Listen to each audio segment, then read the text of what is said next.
그 집에는 여러 해째 아무도 들어가지 않았습니다. 마을 사람들은 밤이면 일부러 먼 길로 돌아서 다녔습니다. 비가 몹시 쏟아지던 어느 밤이었습니다.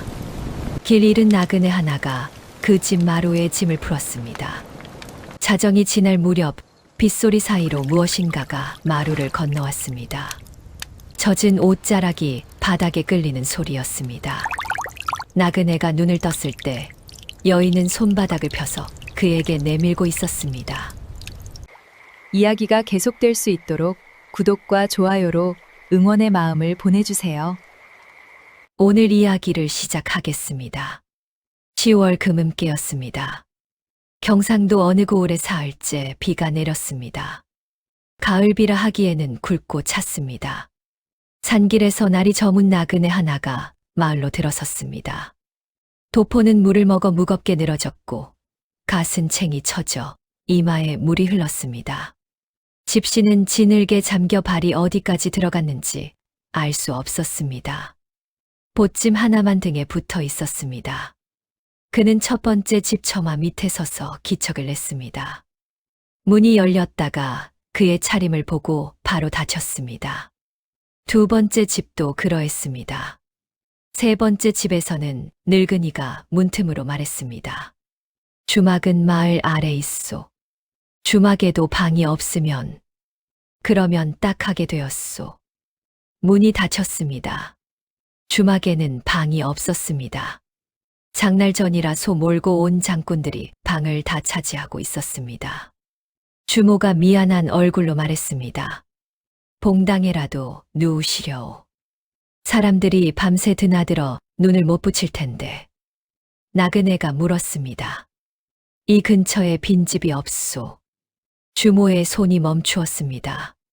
행주를 쥔 채로 한참 있다가 대답했습니다. 있기는 있소. 마을 위쪽 소나무 밑에 있소.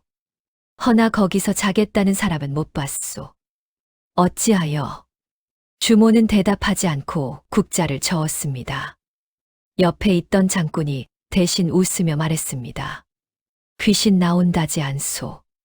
3년 전에 그 집딸이 죽었소. 그 뒤로 아비가 넋이 나가서 집을 비웠소. 밤이면 그 집에서 여자 우는 소리가 난다고들 하오. 주모가 국자로 솥전을 탁 쳤습니다. 쓸데없는 소리 마시오. 그 집 어른 아직 살아계시오. 장꾼이 입을 다물었습니다. 나그네는 국밥값을 셈하고 일어섰습니다. 그 집으로 가겠소. 주모가 놀라서 그를 보았습니다. 진심이오. 비를 피할 지붕이면 돼요. 주모는 잠시 그를 보다가 부엌으로 들어가 관솔 몇 개를 종이에 싸서 내밀었습니다. 불이라도 켜시오. 고맙소. 나그네는 마을 위쪽으로 걸어 올라갔습니다. 큰 소나무가 한 그루 서 있었고 그 아래 집이 있었습니다. 지붕에 이영이 사가 내려앉았고 마당에는 풀이 사람 무릎까지 자랐습니다. 살인무는 넘어져 땅에 누워 있었습니다. 그런데 이상한 것이 있었습니다. 마루에 먼지가 없었습니다. 3년 비운 집의 마루라면 먼지가 손가락 두께로 앉아 있어야 합니다. 그런데 마루는 누가 훔친 것처럼 깨끗했습니다. 마당의 풀도 마루로 오르는 길목만 밟혀서 길이 나 있었습니다. 누군가 이 집에 드나든다는 뜻이었습니다. 그는 마루 한쪽에 보찜을 내려놓았습니다. 관솔에 불을 붙여 기둥 옆에 세웠습니다. 불빛이 흔들리며 방문에 그림자를 만들었습니다. 방문을 열어보았습니다. 방 안에 이불이 개켜져 있었습니다. 먼지가 앉지 않은 이불이었습니다. 머리맡에 물그릇이 하나 놓여 있었습니다. 물이 담겨 있었습니다. 마른 그릇이 아니었습니다. 그는 그 물그릇을 한참 들여다보았습니다. 그러고는 방문을 도로 닫고 마루에 누웠습니다. 빗소리가 지붕을 두드렸습니다. 관솔불이 사그라들었습니다.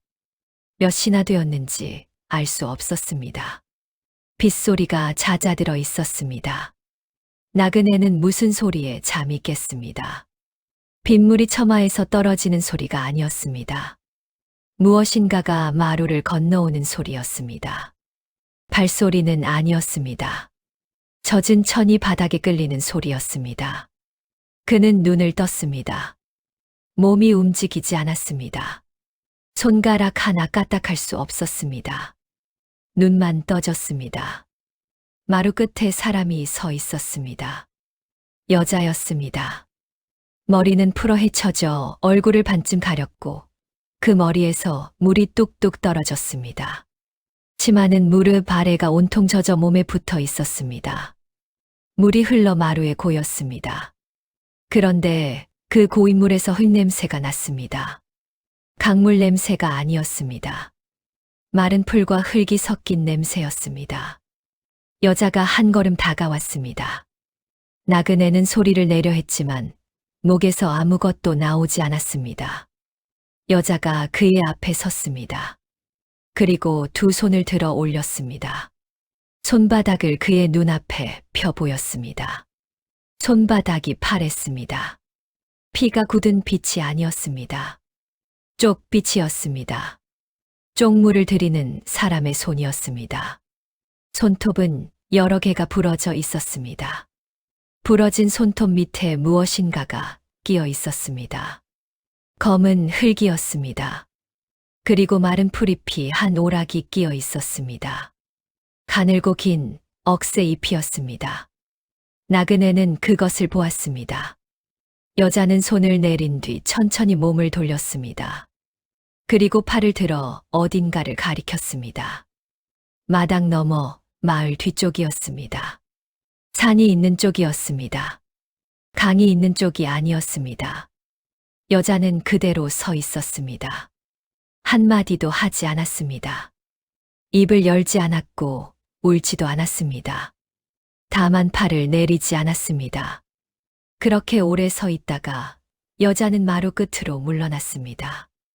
물러나면서도 팔은 그대로 들고 있었습니다.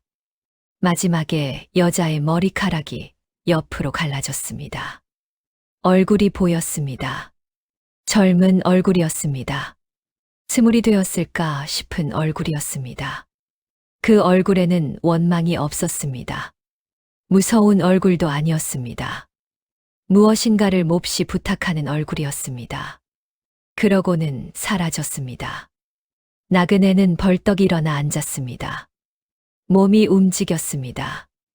마루에는 아무도 없었습니다. 비는 그쳐 있었습니다. 그는 손으로 마루를 짚었습니다. 마루가 젖어 있었습니다. 그는 손바닥을 코에 대었습니다. 흙냄새가 났습니다. 마른 풀과 흙이 섞인 냄새였습니다. 날이 밝을 때까지 그는 그 자리에 앉아 있었습니다. 날이 밝자 그는 마을로 내려갔습니다. 주막에 들어가 아침 국밥을 시켰습니다. 주모가 그를 보고 놀랐습니다. 밤새 별일 없었소. 별일이 없지는 않았소. 주모의 얼굴이 굳었습니다. 나그네는 국밥 그릇을 앞으로 당기며 물었습니다. 그 집딸이 어찌 죽었소? 주모가 주위를 살폈습니다. 이른 아침이라 봉당에 사람이 없었습니다. 주모는 앞치마에 손을 닦고 앉았습니다. 3년 전 10월이었소. 이름은 옥내라 했소. 그 집이 대대로 쪽물을 들이는 집이요. 옥내가 손끝이 야물어 그 고을에서 그 애가 들인 남빛을 제일로 쳤소. 혼인을 사흘 앞두고 있었소. 신랑은 아랫말 나무꾼 돌수라는 총각이었소. 둘이 어려서부터 같이 자랐소. 주모가 잠깐 말을 멈추었습니다. 그런데 혼례 이틀 전 새벽에 강 아래소에서 옥내가 떠올랐소. 물에 빠져 죽었다 하였소. 그런데 관에서는 돌수가 밀어 죽였다 하였소. 나그네가 물었습니다. 어찌하여 그리 되었소? 혼례를 앞두고 둘이 다투는 소리를 들었다는 사람이 있었소. 그리고 강가 바위 옆에서 돌수의 낫이 나왔소. 낫의 이름이 새겨져 있었소. 돌수는 무어라 하였소. 그날 밤 자기는 산에 나무하러 갔다 했소. 허나 그 시각에 산에 있었다고 말해줄 사람이 없었소. 돌수는 지금 어디 있소? 옥에 있소. 3년째. 나그네가 숟가락을 놓았습니다. 3년이나. 사형은 임금께 3번 아뢰어야 하니 세월이 걸리오. 올봄의 마지막 계본이 올라갔다 하오. 올겨울을 넘기지 못한다는 말이 돌고 있소. 주모가 앞치마 자락을 만지작거렸습니다. 그 집 어른은 어찌 지내시오? 넋이 나가셨소. 딸 죽고 이래 만에 머리가 하얘졌소. 집을 비우고 강가 움막에서 사시오. 허나 달마다 그 집에 올라가 마루를 훔치고 이불을 개어 놓소. 물그릇도 새로 떠놓소. 딸이 목말라 할까봐 그런다 하오. 나그네는 그 말을 듣고 한동안 말이 없었습니다. 간밤에 본 이불과 물그릇이 그것이었습니다. 마을 사람들은 돌수가 했다고 믿소. 주모가 고개를 저었습니다. 믿는 사람은 없소. 허나 아무도 말은 안 하오. 어찌하여? 주모가 목소리를 낮췄습니다. 그 옥사를 다룬 사람이 형방이오. 이 고을 형방은 30년째 그 자리에 있소. 사또는 이태에 한 번씩 바뀌지만 형방은 안 바뀌오. 이 고을에서 형방 말에 토를 다는 사람은 없소. 이름이 무엇이오? 마가라 하오.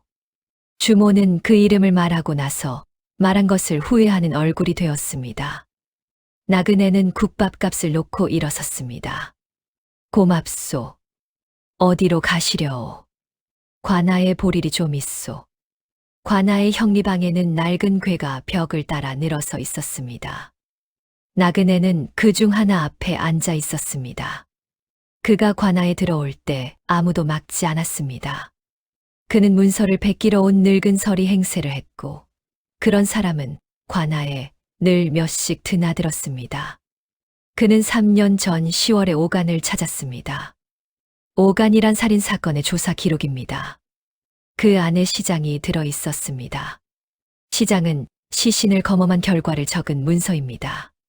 조선의 법에는 사람이 죽으면 반드시 2번 검험하게 되어 있습니다. 고을원이 초검을 하고 이웃 고을원이 복검을 합니다. 2 시장이 어긋나면 3검을 합니다. 그렇게 정해놓은 것은 사람의 목숨이 걸린 일이기 때문입니다. 나그네는 초검 시장을 펴서 첫 줄부터 읽어 내려갔습니다. 읽으면서 그의 눈이 몇 번 멈추었습니다. 시장에는 물에 빠져 죽은 사람이라 적혀 있었습니다. 그런데 그 아래 적혀야 할 것들이 적혀 있지 않았습니다. 물에 빠져 죽은 사람은 살아서 물을 마십니다. 숨을 쉬려다 물을 들이켜니 배가 부풀고 코와 입에서 흰 거품이 나옵니다. 그것을 검험할 때 반드시 적게 되어 있습니다. 시장에는 그 줄이 비어 있었습니다. 물에 빠져 허우적거린 사람은 손톱 밑에 모래가 끼거나 물풀이 감깁니다. 살려고 무엇이든 붙잡기 때문입니다. 그 줄도 비어 있었습니다. 대신 다른 것이 적혀 있었습니다. 손톱이 여러 개 부러져 있다는 줄이었습니다. 그리고 그 옆에 이렇게 덧붙어 있었습니다. 바위에 긁힌 것으로 보인다. 나그네의 손가락이 그 줄에 멎었습니다. 물에 떠내려간 사람은 바위에 몸이 긁힙니다. 그러나 손톱이 부러지는 것은 다릅니다. 손톱은 무엇인가를 붙잡고 버틸 때 부러집니다. 땅을 긁을 때 부러집니다. 시장에는 목 뒤의 상처도 적혀 있었습니다. 그리고 역시 바위에 부딪힌 것으로 보인다고 적혀 있었습니다.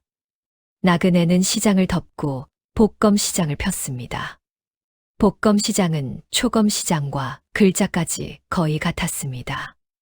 베낀 문서였습니다.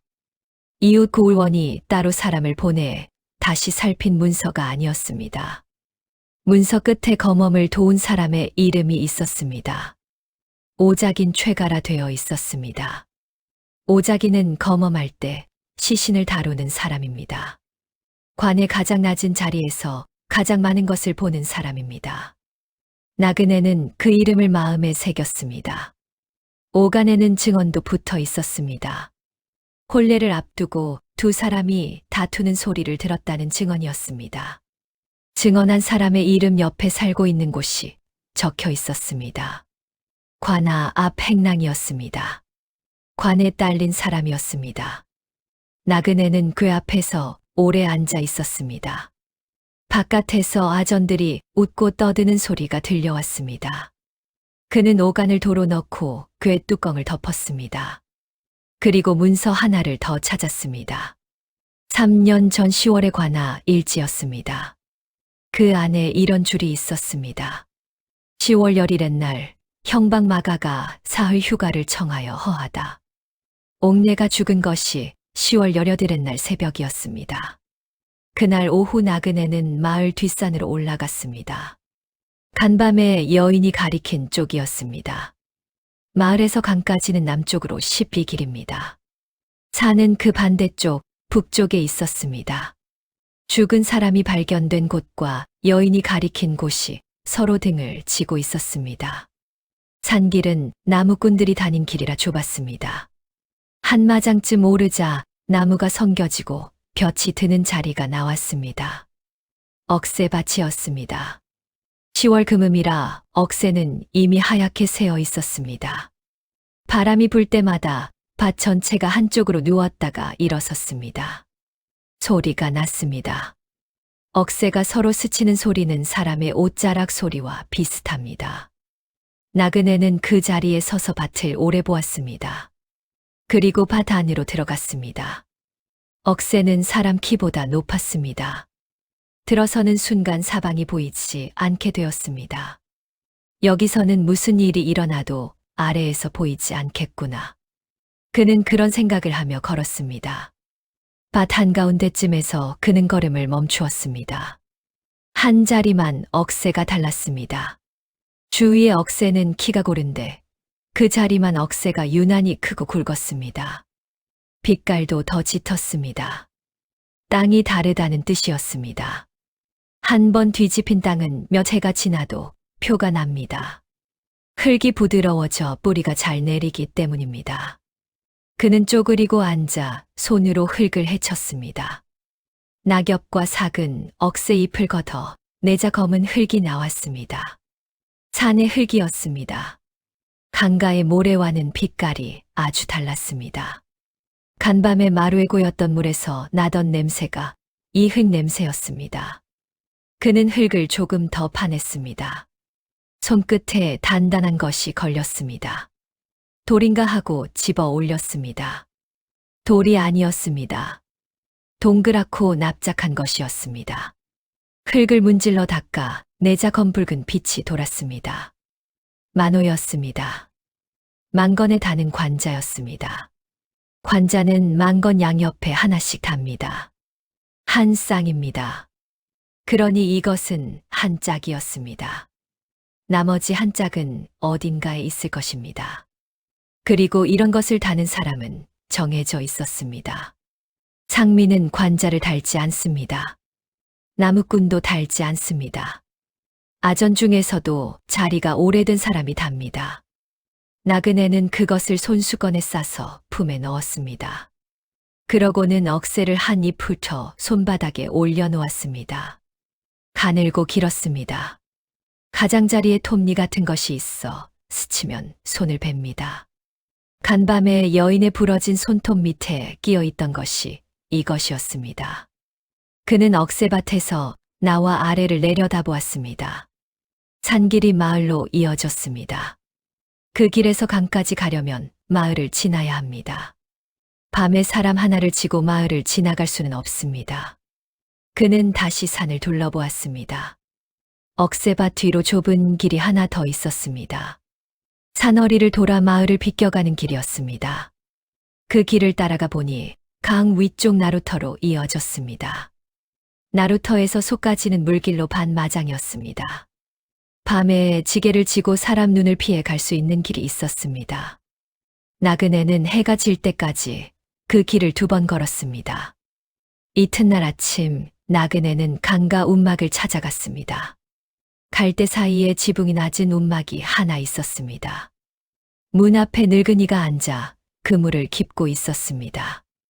머리가 온통 하였습니다. 나이보다 훨씬 늙어 보였습니다. 옥내의 아버지였습니다.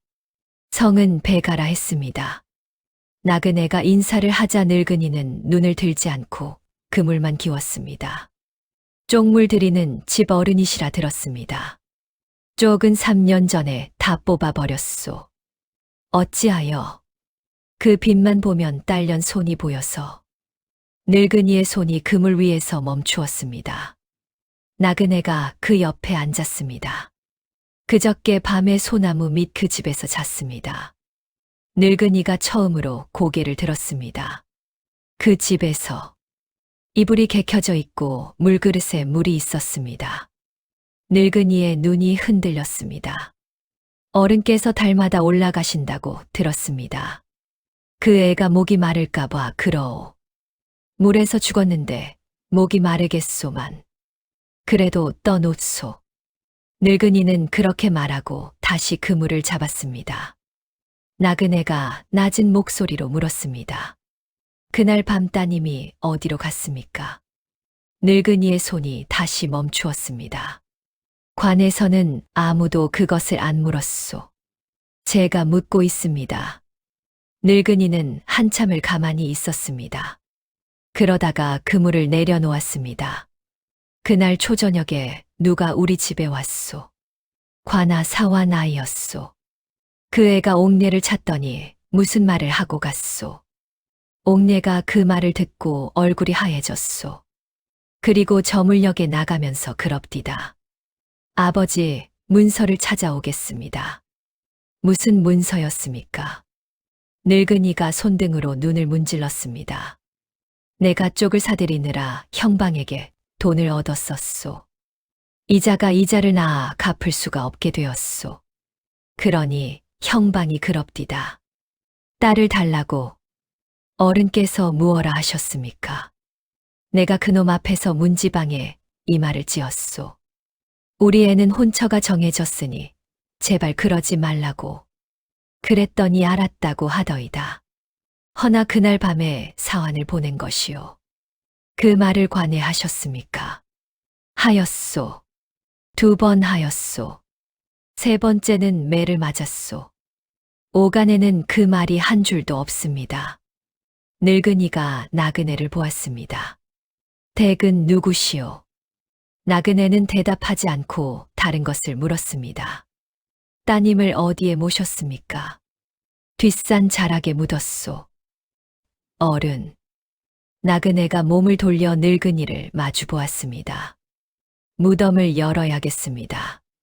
늙은이의 얼굴이 하얗게 질렸습니다. 그게 무슨 말이오? 따님이 어찌 죽었는지는 따님의 몸에 남아 있습니다. 3년이 지났어도 남아있는 것이 있습니다. 뼈에 남습니다. 늙은이가 벌떡 일어섰습니다. 딸년을 2번 죽이자는 말이오. 2번 죽이는 것은 지금입니다.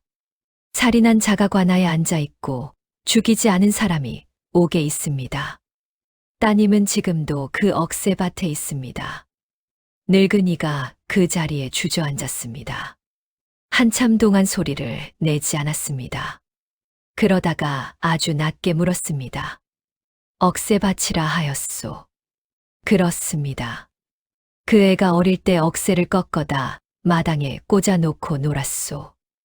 늙은이는 그 말을 하고 2 손으로 얼굴을 덮었습니다. 무덤을 연 것은 그날 저녁이었습니다. 관 뚜껑이 열렸습니다. 3년이 지나 살은 다 삭고 뼈만 남아 있었습니다. 옷은 남아 있었습니다. 무명은 오래 갑니다. 나그네는 소매를 걷고 관 안으로 손을 넣었습니다. 먼저 치마 안쪽을 살폈습니다. 안감에 흙이 눌어붙어 있었습니다. 그 흙을 손톱으로 긁어 손바닥에 놓고 들여다보았습니다. 검은 흙이었습니다. 강가의 모래가 아니었습니다. 억새밭의 흙과 같은 흙이었습니다. 그리고 그 흙 속에 마른 잎 조각이 섞여 있었습니다. 가장자리에 톱니가 있는 잎이었습니다. 다음으로 그는 목뼈를 살폈습니다. 목뼈 가운데 하나의 금이 가 있었습니다. 금은 안쪽에서 바깥으로 나 있었습니다. 바위에 부딪히면 바깥에서 안으로 금이 갑니다. 밖에서 눌리면 안쪽부터 갈라집니다. 나그네는 그 자리를 오래 들여다보았습니다. 그러고는 관 뚜껑을 조용히 덮게 했습니다. 늙은이가 무덤가에 무릎을 꿇고 있었습니다. 나그네가 그 옆에 서서 말했습니다. 따님은 물에서 죽지 않았습니다.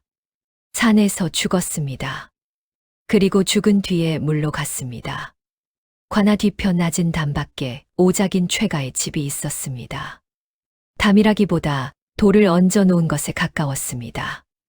오작이는 관의 가장 낮은 자리입니다. 시신을 씻기고 뒤집고 상처를 재는 일을 합니다. 사람들이 꺼리는 일이라 그 집도 마을에서 떨어져 있었습니다. 나그네가 저녁에 그 집을 찾아갔습니다. 술 한 병을 들고 갔습니다. 최가는 50이 넘은 사내였습니다. 손이 크고 거칠었습니다. 낯선 사람이 술을 들고 오자 처음에는 문을 열지 않았습니다.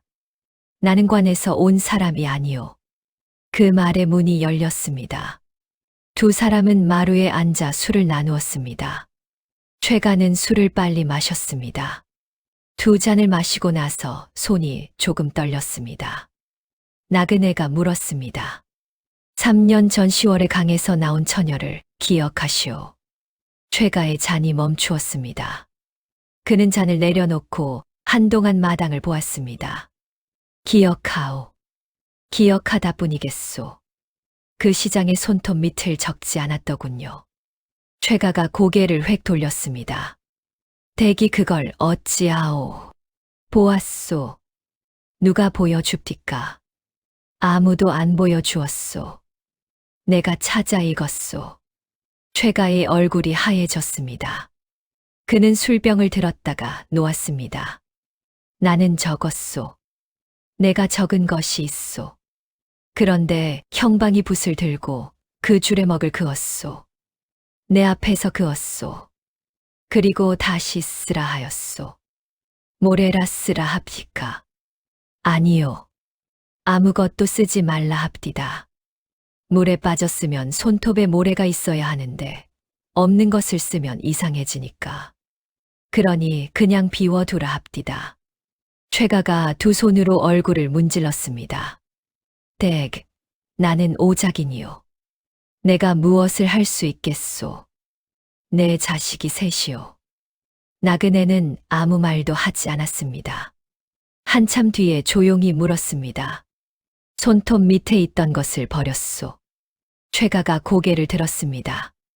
눈에 핏발이 서 있었습니다. 그는 일어나 방으로 들어갔습니다. 한참 뒤에 무엇인가를 들고 나왔습니다. 기름종이로 싼 작은 뭉치였습니다. 여러 겹으로 쌓여 있었습니다. 이것을 3년 동안 실ong 위에 두었소. 태우려고 몇 번 불 앞까지 갔다가 도로 가져왔소. 태우면 내가 사람이 아닐 것 같아서 그랬소. 나그네가 그것을 받아 폈습니다. 기름종이 안에 마른 것이 들어 있었습니다. 가늘고 긴 잎 조각이었습니다. 가장자리에 톱니가 있었습니다. 그리고 검은 흙이 조금 있었습니다.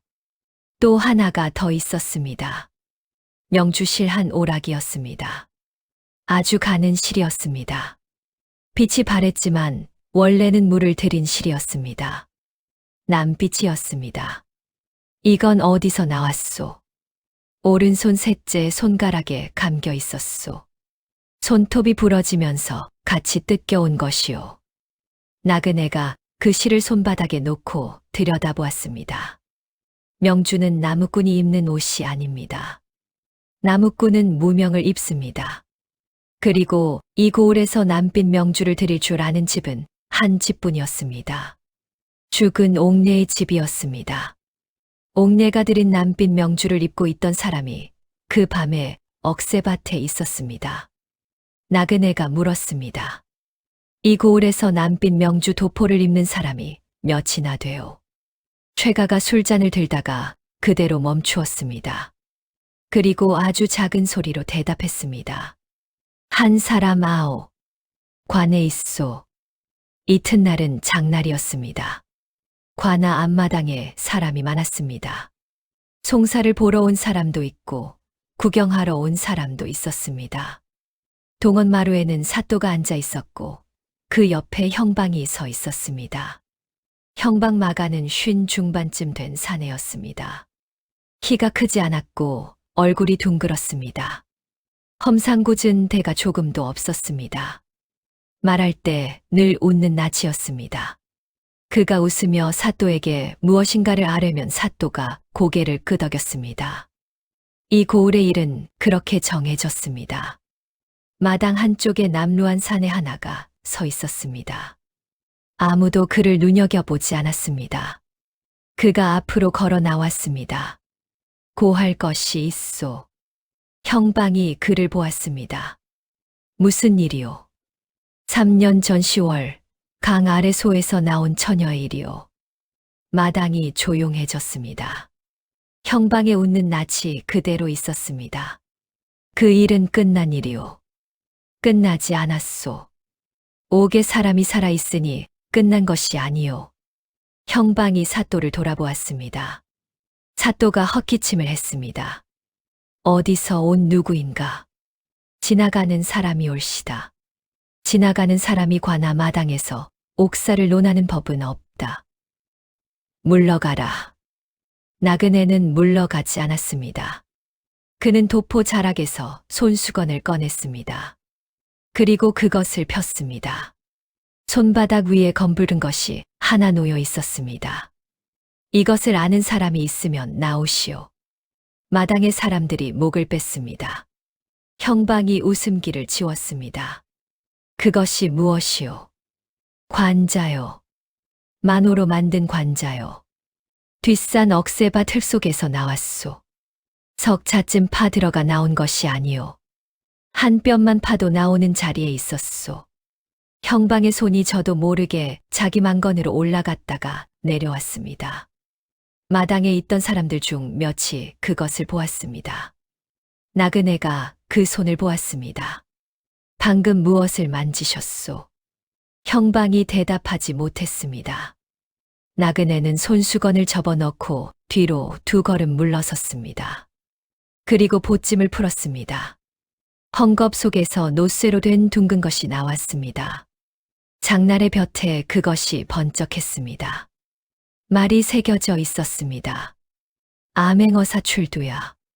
담 밖에서 장터 어귀에서 나무 밑에서 사람들이 뛰어나왔습니다. 역졸들이었습니다. 사흘 전부터 이 고을에 흩어져 있던 사람들이었습니다. 관아의 문이 소리를 매며 열렸습니다. 사또가 마루에서 굴러떨어지듯 내려와 엎드렸습니다.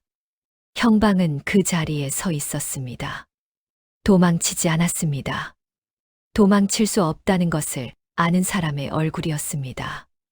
박문수가 동원에 올라앉았습니다. 그리고 첫 번째로 명한 것은 옥문을 열라는 것이었습니다. 돌수가 마당으로 나왔습니다. 3년 만에 햇빛을 보아 눈을 뜨지 못했습니다. 머리와 수염이 자라 얼굴을 덮었고 발목에 채웠던 자리가 짓물러 있었습니다. 부축을 받아 겨우 섰습니다. 박문수가 물었습니다. 3년 전 그 밤에 어디 있었느냐? 돌수가 갈라진 목소리로 대답했습니다. 산에 있었습니다. 어느 산이냐? 뒷산입니다. 혼례에 쓸 나무를 미리 해두려고 올라갔습니다. 억새밭을 지났느냐? 돌수가 고개를 저었습니다. 억새밭은 위쪽입니다. 저는 아래 골짜기에서 나무를 하였습니다. 무슨 소리를 듣지 못하였느냐? 돌수가 오래 생각했습니다. 그리고 대답했습니다. 밤에 억새가 몹시 우는 소리를 들었습니다. 바람이 없는 밤이었는데 억새가 울었습니다. 그때는 짐승인 줄 알았습니다. 돌수가 그 말을 하고 나서 무릎을 꺾었습니다. 그때 올라가 보았어야 했습니다. 마당에서 사람들이 웅성거렸습니다. 박문수는 다음으로 형방의 망건을 벗기게 했습니다. 망건이 마루에 놓였습니다. 관자가 한 짝뿐이었습니다. 오른쪽 자리는 비어 있었고 그 자리에 실로 얽어묶은 자국이 있었습니다. 박문수가 손수건을 펴서 관자를 그 옆에 놓았습니다. 빛깔이 같았습니다. 무늬가 이어졌습니다. 같은 돌을 갈라 만든 한 쌍이었습니다. 박문수가 물었습니다. 이 짝은 언제 일었는가? 형방이 대답했습니다. 오래되어 기억이 없소. 기억이 없다. 박문수가 관아 일지를 펴게 했습니다. 3년 전 10월에 장을 폈습니다. 열일의 날에 사흘 휴가를 청하였다. 그 사흘 동안 어디에 있었는가? 형방이 입을 열지 못했습니다. 박문수는 다음으로 오작인 최가를 불렀습니다. 최가가 마당에 나와 엎드렸습니다. 박문수가 기름종이 뭉치를 마루에 놓게 했습니다. 이것이 무엇인가? 3년 전 초검 때 죽은 이의 손톱 밑에서 나온 것입니다. 어찌하여 시장에 적지 않았는가? 최가가 이 말을 땅에 붙였습니다. 형방이 붓으로 그 줄을 지웠습니다. 쓰지 말라 하였습니다. 거짓이면 내 목이 달아난다. 거짓이 아닙니다. 3년을 이것 때문에 잠을 못 잤습니다. 박문수가 기름종이를 폈습니다. 마른 억새 잎 조각과 검은 흘, 그리고 명주실한 오라기가 있었습니다. 그는 그것을 들어 마당의 사람들에게 보였습니다. 강물에 빠져 죽은 사람의 손톱에서 산의 억새가 나왔다. 강과 모래는 한 알도 나오지 않았다. 이것이 무슨 뜻인지 이 자리에 모르는 사람이 있는가? 마당이 조용했습니다. 박문수는 다음으로 형방의 집을 뒤지게 했습니다. 궤에서 두 가지가 나왔습니다. 하나는 배가에 빈 문서였습니다. 원금보다 이자가 넉 배로 불어 있었습니다. 또 하나는 남빛 명주 도포였습니다. 여러 해 입지 않고 개켜둔 것이었습니다. 박문수가 도포를 펴게 했습니다. 오른쪽 소매 끝에 실이 여러 오락이 뜯겨 나가 있었습니다. 뜯긴 자리에 남은 실을 뽑아 기름종이 속에 실 옆에 놓았습니다. 굵기가 같았습니다. 빛깔이 같았습니다. 형방이 그 자리에 무릎을 꿇었습니다. 그리고 처음으로 웃는 낯을 잃었습니다. 형방 마가는 그날 밤 안으로 실토했습니다. 본래 이틀 전 초저녁에 사환을 보내 옥내를 억새밭으로 불러냈습니다. 빈 문서를 돌려주겠다고 하였습니다. 옥내는 문서를 받으러 갔습니다. 억새밭에서 마가는 문서를 내놓지 않았습니다. 옥내가 돌아서자 붙들었습니다. 옥내가 뿌리치며 소리를 질렀습니다. 억새밭에서는 아래로 소리가 잘 내려가지 않습니다. 그러나 마가는 그것을 알지 못했습니다. 소리를 막으려고 목을 눌렀습니다. 손을 뗐을 때 옥내는 숨을 쉬지 않았습니다. 마가는 그 자리에 옥내를 두고 산을 내려갔습니다. 그리고 밤이 깊기를 기다렸다가 다시 올라갔습니다. 지게에 지고 산허리 길로 돌아 나루터까지 갔습니다. 돌수의 낫은 그 전날 산에서 주워두었던 것이었습니다. 그것을 강가 바위 옆에 놓아둔 것도 마가였습니다. 다투는 소리를 들었다는 증인은 관아 행랑에 사는 사람이었습니다. 마가가 시킨 말을 그대로 한 것이었습니다.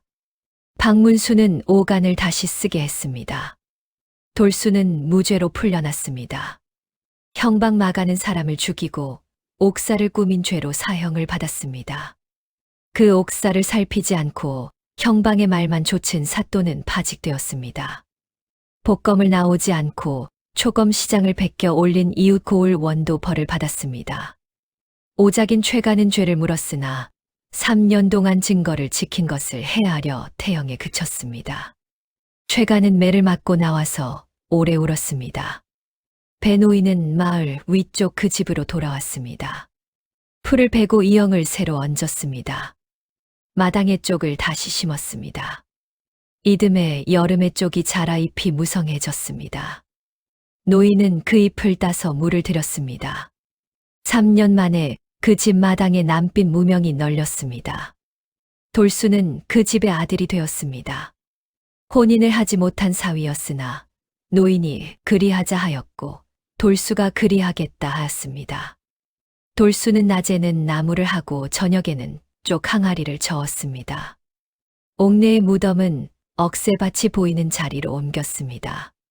박문수가 그 고을을 떠나기 전날 밤이었습니다.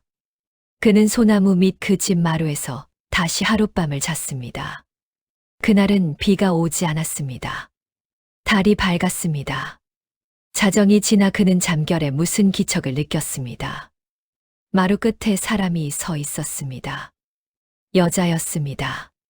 그런데 이번에는 옷이 젖어 있지 않았습니다. 머리도 곱게 빗어 넘겨 있었습니다. 손바닥도 파랗지 않았습니다. 여자는 그 자리에서 두 손을 모으고 허리를 깊이 숙였습니다. 한 번 숙이고 다시 한 번 숙였습니다. 그러고는 마당 쪽으로 걸어 내려갔습니다. 풀을 밟는 소리가 나지 않았습니다. 달빛 속에서 옷자락이 한 번 희게 흔들렸습니다. 그리고 보이지 않았습니다. 박문수는 일어나 앉았습니다. 마루를 손으로 짚어보았습니다. 이번에는 젖어 있지 않았습니다. 그는 방문을 열어보았습니다. 이불이 개켜져 있었고 머리맡에 물그릇이 놓여 있었습니다. 물이 가득 담겨 있었습니다. 달이 그 물 위에 동그랗게 앉아 있었습니다. 그는 오래 그것을 보다가 방문을 닫았습니다. 날이 밝자 그는 길을 떠났습니다. 고갯마루에서 한 번 뒤를 돌아보았습니다. 마을 위쪽 소나무 밑에 지붕이 새로 얹힌 집이 보였습니다. 그 집 마당의 남빛천이 널려 바람에 흔들리고 있었습니다. 그는 그 빛을 한참 보았습니다. 죽은 사람은 말을 하지 못합니다.